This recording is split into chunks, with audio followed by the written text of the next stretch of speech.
Coach, do an opening statement, and then we'll open the floor for questions. Yeah, just a typical App State, Coastal Carolina game. It was a great college basketball game, great atmosphere. Our fans and students were amazing. They really helped wield us through some stops there late. Proud of our team, proud of our bench.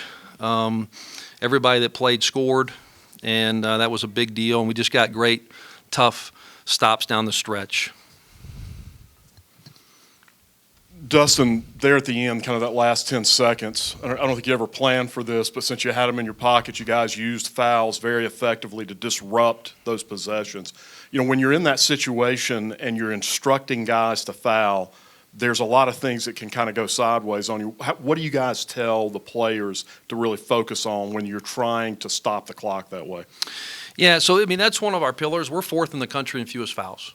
And so that's something that we last year we were seventh, and so that's a big deal. Our opponents shoot an average of 5 less free throws a game when we play them, and so those are big points, especially in a game like that. So proud of our guys up to that moment, getting us in that position. We really want to go for steals, okay? And so we don't want to trick the official. We're going to be aggressive and go for a steal and hopefully get one, but we're going for the ball. We wanted to take 3 or 4 seconds off. So we had a few fouls to give, take 3 or 4 seconds off, foul, get them in the half court. We wanted to get it down to 4 or 5 seconds, which is what we did. At the end of the day, we wanted them to have to make a play, not run a play. And with 10 seconds or so, they would have had time to run a play, run some screens. But with 5 seconds, you're kind of forced to just make a play. And we thought they would go to Cole. Donovan Gregory was on them, forced another pass. And Justin Forrest, I don't think, has ever won a game with his defense until now in his career here, but he did tonight. Speaking of Donovan, it was about 4 minutes, maybe a little more, that you made that switch and put him on Cole. What was it you saw up to that point that made you say Don's the right guy to put on him? And, you know, what did you see from him that you think really shut him down? Yeah, well, Don's the right guy for Deba, too, because Deba is an elite playmaker, an elite guy at 6'6", and so we need size on him. And so Donovan has been on him because Deba gets in there and he playmakes. And so Donovan's on him to take away his vision and stuff like that. But Cole got going.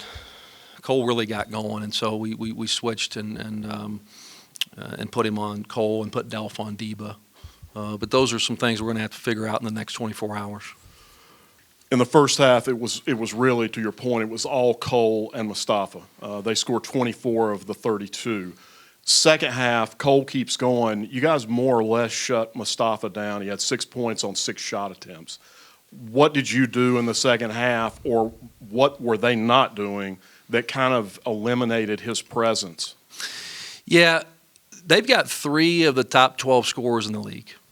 And so it's difficult, especially with Mustafa. He's a really difficult matchup. We gave him a couple different coverages, doubling him. We did one we've never done before ever. And it worked to start the half.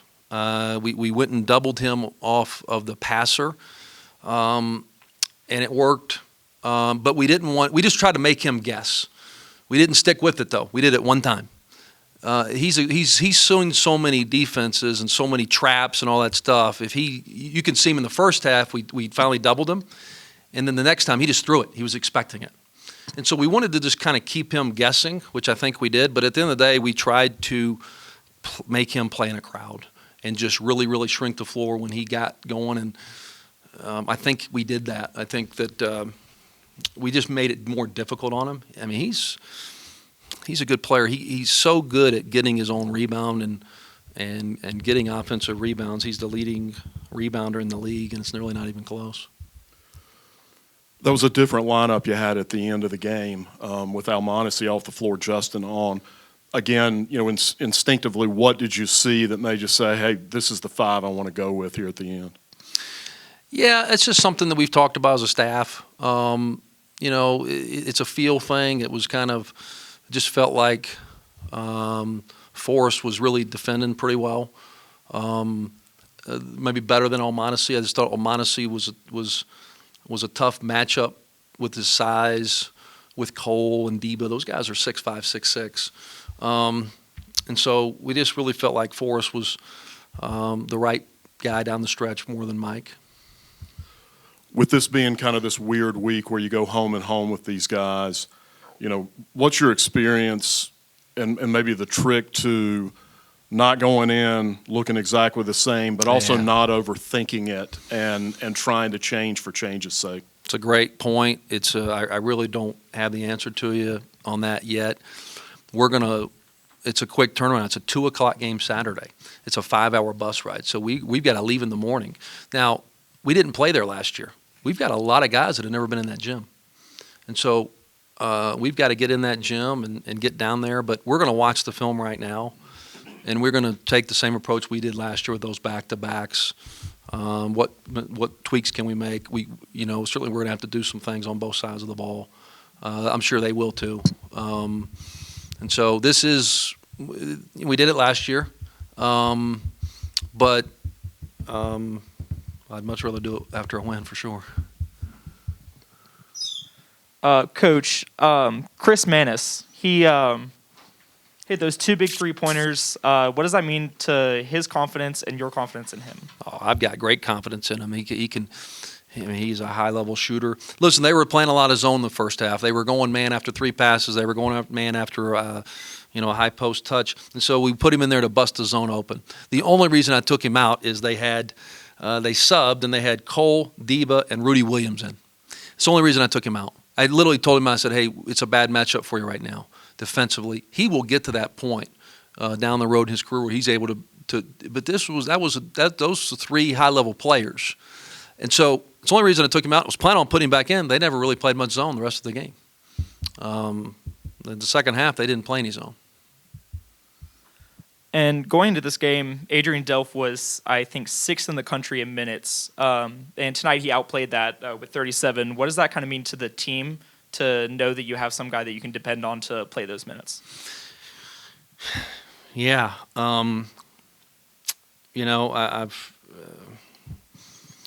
He's in high-level shape, and he's playing at such a high level, it's hard to take him out. And so I do have to find him a little more breaks here and there, and we're trying to do that right before a media timeout, especially on these back-to-backs. I've noticed on Saturdays he's getting tired, and so we've got to find a way on Saturday to get him some minutes. But he's such in high-level shape, and a tired play from him is just as good as a fresh play from some others. And so, he's 7 rebounds. We're not only asking him to score, and he's scoring, we're asking him a lot of times to guard the best player. He started on Cole. We switched, but we've been experimenting a little bit more with Donovan Gregor on the wing and playing bigger because C.J. Huntley's playing so good. But, yeah. Hello, Coach Kerns. Noah C. Cornelius with the Appalachian. So the stats say here in the first half, you guys shot 41.2% field goal range. In the second half, you guys shot 27.6%. However, the stats don't say everything because you still came out with the win, and there were many key moments in the game where you guys came up with defensive stops. Going into this next matchup, what has to change with the offense, or do you think anything needs to change with the defense as well? Yeah, David asked that, and so we're going to take a look at it right now. Now, I do think the second half, they were switching everything, and they're good at it. And so we're going to have to we got stagnant at times. And then I thought we had some good looks. They just didn't go in. Like Delph, and we had some good looks underneath the basket that those things go in, and they will. But, I don't want to sit there and say, hey, we had a ton of just bad looks. We had some good possessions. We just couldn't. Like Justin Forrest had a floater down the lane. I thought we got to the free throw line, 7 times in the second half, and a lot of those were 1-and-1s that we just missed. So but we've got to take a look at some of the way they were guarding us in the second half for sure.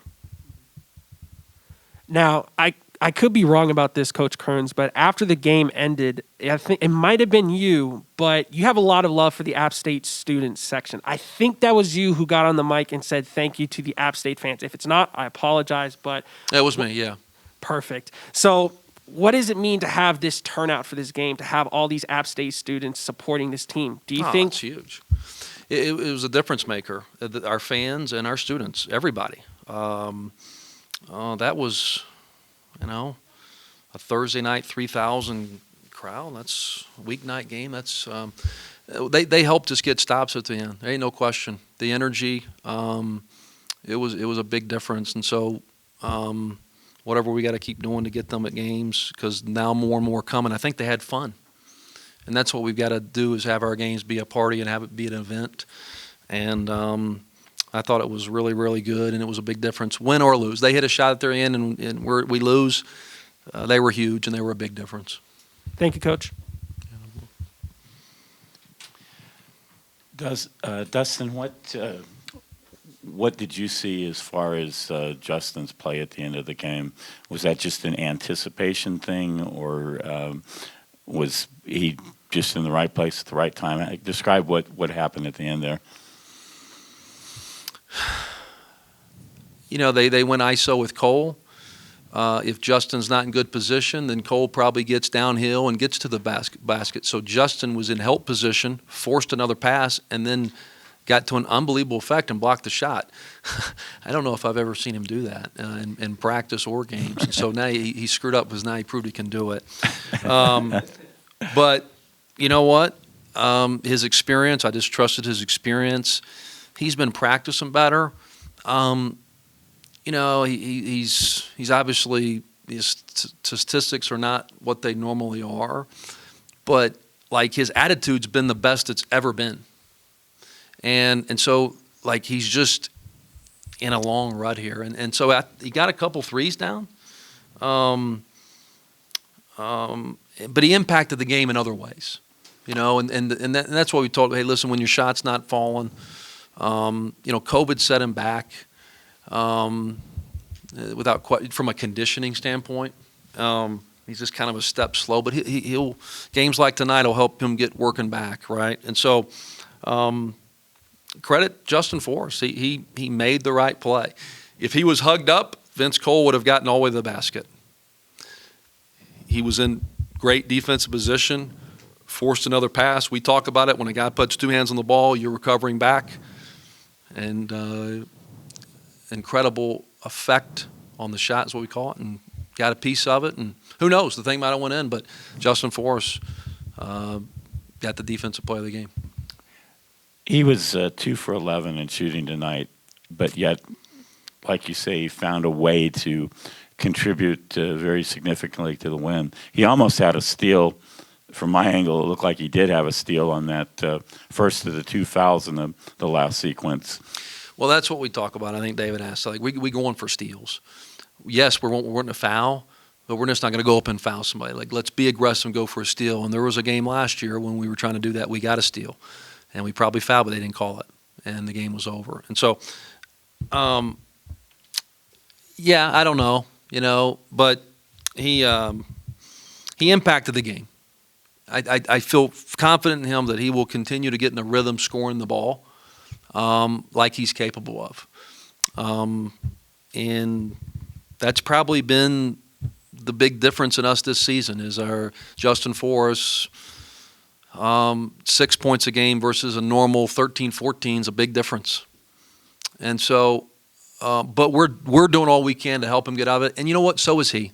He got shots up yesterday on his own. He got shots up today with one of our coaches at 9-8. Like, he's trying. His attitude's been tremendous. And so I have confidence through the work that he will eventually will get back to seeing, more of a consistent Justin Forrest.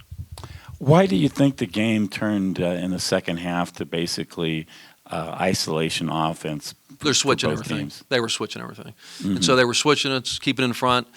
They were a lot of zone in the first half.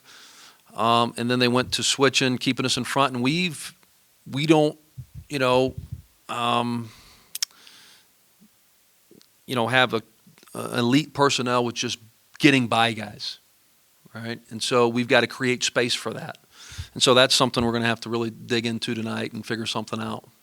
But yeah, it's simply that. They just started switching everything. Off the ball, on the ball. They were switching everything and just trying to keep us in front, and that's why it was really difficult to get to the rim because it was kind of it ends up being like a switching zone, but it's different. When you're going up against somebody who's as experienced on the other side of the bench as Cliff Ellis is it really kind of a chess match going on out there? Yeah, I didn't call a timeout one time because when we're scouting games, I'm watching him in the tournament last year in the semifinals. I called timeout and he came out in a 1-3-1 zone. Hadn't played 1-3-1 all game. And so I didn't call timeout one time because I didn't know what he was going to do. I think we got fouled and made a free throw or something like that. But yeah, I mean he's 11th all time in wins, 11th, and I think he needs like 7 or 8 to be top 10 of all time. I mean that's pretty impressive. Free throws tonight, 6 of 11. What do you do to? We've had this conversation a bunch of times over the years. What do you do to just improve that, particularly at the end of games? Yeah, we work on it every day, and we work on it in pressure situations. Last weekend, and we shot the free throws well. And so I don't think it's. I think it's more individuals versus a team.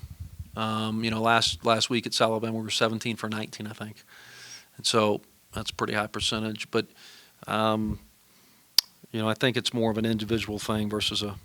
Like tonight, some of our quote best free throw shooters outside of Forrest, didn't get fouled.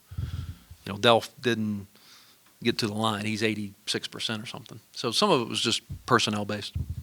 How much changes between now and Saturday? I'm sorry. How much changes between now and Saturday?